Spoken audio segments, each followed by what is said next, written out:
Welcome to the Holistic Psychiatry Podcast. I'm Courtney Brown Snyder, a physician and holistic adult and child psychiatrist. In today's episode, I'm going to talk about pyrroles, and this is one of my favorite biochemical imbalances to talk about. One, it is quite impactful when it's identified and treated, and the other is it has some mystery about it. There's things that we don't quite understand, but despite that, we still find the treatment impactful. This episode is for educational purposes and not intended or implied to be a substitute for professional medical advice, diagnosis, or treatment for either yourself or others, including but not limited to patients that you are treating if you're a practitioner. Please consult your own physician for any medical issues you may be having. So though I've talked about pyrrole disorder before, what I'd like to do today as I review that information is to also emphasize some of the intersections with things like mast cell activation, RCCX theory, HSP, CAPS profile, copper overload, methylation, mold toxicity, and really just show where it fits in this bigger picture. So the hallmarks of pyrrole disorder are low stress tolerance, avoiding stress because of low stress tolerance. This could also be avoiding new situations, crowds, and people that struggle with this can have either social anxiety or they can just be avoidant because they just don't feel like they want to be around people. Everything feels hard. So that can hold people back vocationally. It can hold people back as far as their education and their relationships. It is a player when it comes to depression. It's one of the biotypes, schizophrenia, certainly anxiety, even ADHD. And that's because it touches on a lot of the neurotransmitters and a lot of the areas that impact brain health. So last week I talked about zinc. And one of the nutrients that becomes depleted when pyrroles are elevated is zinc. The other is B6. So what is a pyrrole? And this is one of the most difficult questions to answer because we don't exactly know where pyrroles are coming from. So the term pyrrole is basically a molecular structure, and it exists in a number of different chemicals in the body. And when we use the term pyrroles, it's not so specific because what we're really talking about is a specific pyrrole, and I'm going to call it HPL. And these were identified in the 1950s as being high in the urine of individuals who had schizophrenia, and it was noted that when the pyrroles came down, the symptoms were improved, and when the pyrroles went up, the symptoms were worse. And they were using targeted nutrients at that time. But what we still don't know is what the pyrroles are from. What we do know is that when pyrroles are high in the urine, zinc and B6 are low. And when these are low, they create a number of symptoms. And we also know that when we treat with zinc and B6, pyrroles come down and we see improvement in brain symptoms. So again, there is debate about this topic, and you'll see people say, well, they don't believe in pyrroles, which is fine. I don't need people to necessarily believe in them. But what I do see clinically, and many of us who treat pyrroles do, we see it as one of the most dramatic sort of root causes that we address because people respond quickly. So another term you'll hear is cryptopyrroles, and that's something that the labs use. We actually don't have cryptopyrroles in the human body, but that term comes out of a historical understanding and has kind of stuck. Although, again, formally speaking, what we have is this HPL, a specific type of pyrrole, leaves the body through the urine. Some people are higher, seemingly for genetic reasons.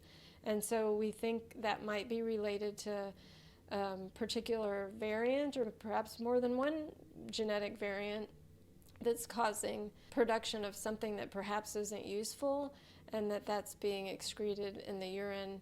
And again, B6 and zinc become depleted and we see symptoms. Aside from the depletion of those nutrients causing symptoms, there's also some evidence that the pyrroles themselves cause some harm. In addition to genetic causes, we see high oxidative stress as a source of high pyrroles. I've talked about oxidative stress before being when our body is having to manage be it toxicity, inflammation, a burden on our body that's greater than our antioxidants' ability to manage that burden. So we have protective antioxidants. They can meet the challenge, but when they're overwhelmed and they're not, then free radicals start to cause DNA and cellular damage, which over time leads to tissue damage. So that's when it's a lot of cells. And in the case of the nervous system, that's potentially damaging to the brain tissue. I talked about the importance of zinc to brain health last week and how it's important for our gastrointestinal system, our immune system, how it impacts our ability to regulate copper and zinc, keep toxic metals out, keeps the NMDA receptor well regulated, and how it is needed to convert B6 to P5P. I would like to add that P5P or B6 is also especially important when it comes to brain health, in that it's a cofactor for making dopamine for attention and motivation, GABA, which is a calming neurotransmitter, and serotonin, which also lowers anxiety, improves our mood, and helps with sleep. So if we're deficient in B6, then that can just add more to the impacts. So that's why the symptoms of pyrrole disorder are quite far-reaching. What I'd like to do is talk about the symptoms of pyrrole disorder, and I've kind of grouped them. But as you listen to these categories, listen for the highly sensitive person. You might also think of RCCX theory. This is the theory that I've talked about before that makes this connection between joint hypermobility and our connective tissue and a vulnerability to mast cell activation and brain symptoms and conditions. So there's a profile as part of that called the CAPS profile, and it describes personality and symptom traits. And so think about that. That overlaps with highly sensitive people, and it's going to overlap with people that have high pyrroles. You might also listen for mast cell activation. Those are generally people that are highly sensitive too. So these perspectives are not in opposition, and they're not necessarily different. They're just coming from different schools of thought. So pyrroles is something that's been identified from a nutrient perspective. Mast cell activation's been identified from a inflammatory perspective. CAPS profile that I described, that's related to someone being kind of wired for danger because of high androgens in utero. So if you're familiar with any of those, I just wanted to say, listen for those here. It's just we're talking about different schools of thought that haven't fully been integrated, and I always see that as my job, is to try to connect the dots between some of these theories. And the reason it's good to have these different perspectives is because they bring different tools, and the tools of pyrrole disorder, of using targeted nutrients to help this condition, could be impacting HSP, people with the CAPS profile, even people with mast cell activation. So that's why I want you to listen for those and understand the relationship. Okay, so to start with symptoms related to stress tolerance. Poor stress control and avoiding stress because of low stress tolerance, socially anxious, shy, or fearful, having high inattention since childhood, avoiding crowds or larger groups, uncomfortable in new situations or with strangers, and again, having severe inattention. People don't have to have all of these. Then there's this sensory sensitivity. So, sensitivity to bright lights, sunlight, loud noises, textures, odors. There's mood symptoms, or can be, irritability and or temper, bouts of depression. And so relative to methylation, for example, where it might be a persistent chronic depression, with Pyrrole disorder, we'll see episodic depression. There can be obsession with negative thoughts. So this is, for example, a child that comes home from school and someone has said something negative, and there's some truth to what they're saying, but it's also become amplified and through this lens of negativity. There can also be mood swings. If someone has the diagnosis of borderline personality disorder, oftentimes they're also diagnosed with a possible bipolar disorder because of mood lability. And most of the people that I've seen that have borderline personality disorder, they had high pyrroles. And the same would apply for individuals who have rapid cycling bipolar disorder. Usually they have high pyrroles. Sleep. We often will see a tendency to stay up late or having little or no dream recall. This tendency to stay up late isn't like insomnia, lying there not able to fall asleep. This is feeling particularly good and sharp and engaged late at night. The little or no dream recall is something that is actually associated with low B6. And when I'll get to this, but I'm going to say it because I've said low B6 a couple times. We don't measure B6 levels. They're highly unreliable. There's a lot of things that can affect those. And so when I say high pyrroles have been associated with low B6, this has been through particular lab measures that aren't available clinically. And so we don't test B6, but we know that when pyrroles are high, someone is expected to be depleted. The higher the pyrroles, the more depletion we expect there to be, and we treat accordingly. Zinc, on the other hand, we do measure plasma zinc, and we dose according to that result. Also affected by low B6 is morning nausea, tendency to delay or skip breakfast, just not having an appetite in the morning. People with pyrroles also tend often to have a craving for salty or spicy foods. As far as learning, there can be problems with short-term memory. There can also be, for children, they might be identified as having a reading disorder. And then there can be a history of underachievement, and this can be because of that low stress tolerance. It can be because of the mood, anxiety, and attentional issues that can be impacting someone sort of fulfilling their potential. I mentioned that connective tissue symptoms would be here, and here they are. White spots on fingernails. This is related to a zinc deficiency and normally goes away when we optimize the zinc. Premature graying of hair, very dry skin, acne, pale skin or inability to tan, psoriasis, stretch marks on skin, and poor wound healing.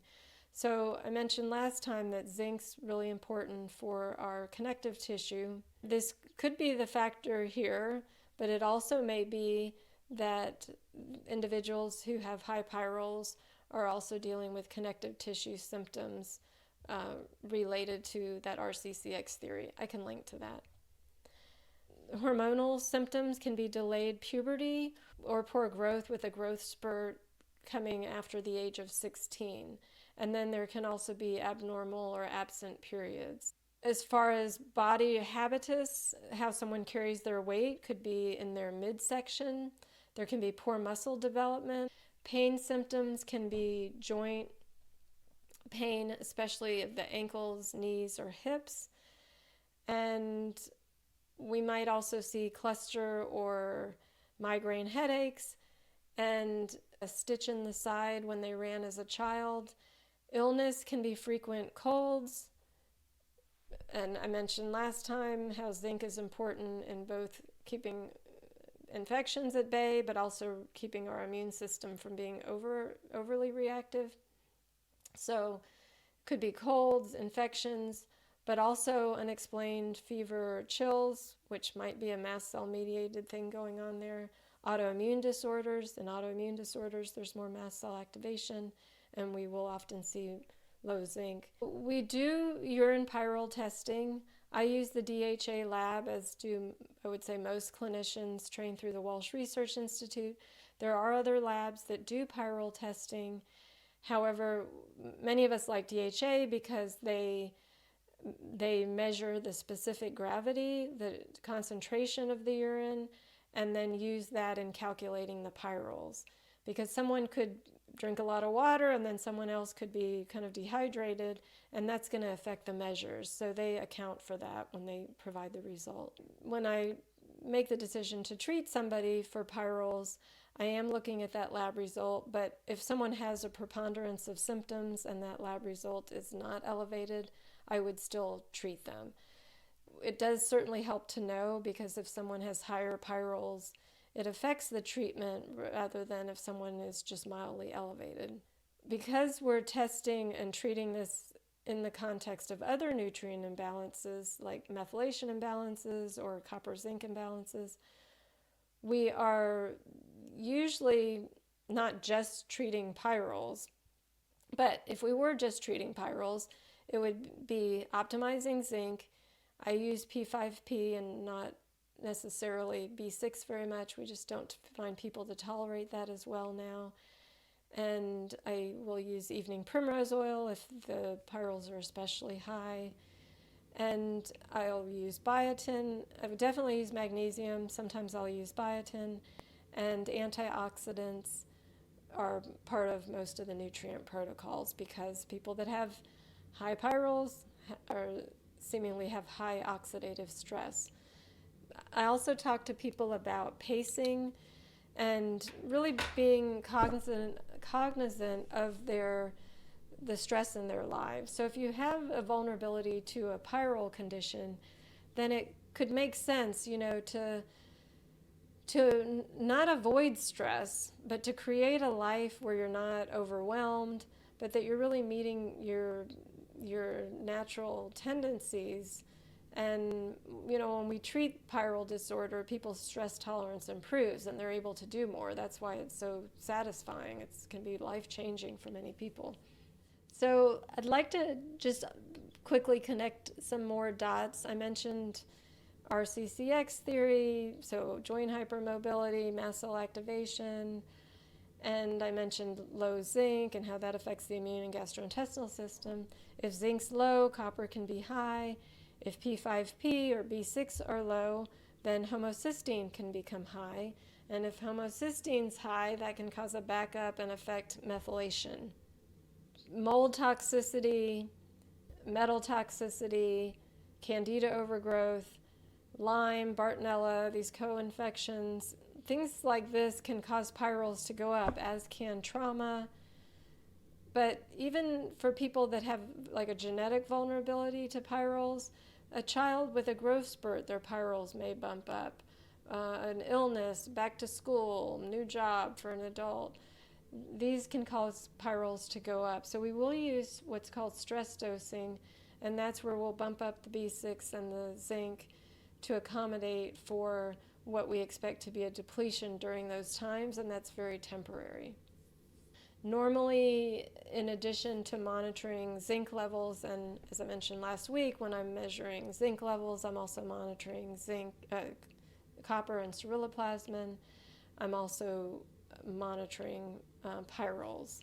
If you're someone who has struggled with social anxiety, someone who has great desires and has a purpose that you want to pursue, and you feel like you've been held back by your anxiety or by low stress tolerance, then just learn about this and see if it might be playing a role in your life. Thank you for listening. If you want to get this information out into the world, please consider sharing. And if you'd like to get these newsletters in your mailbox, you can subscribe at CourtneySnyderMD.com. And there I have information on my non-patient phone consultations, which I offer nationally and internationally. And if you'd like to subscribe to the paid newsletter, that's a midweek newsletter. And in those newsletters, I take a deeper dive into many of the topics that I discuss here. I think that'll do it. Until next time, take care. Bye-bye.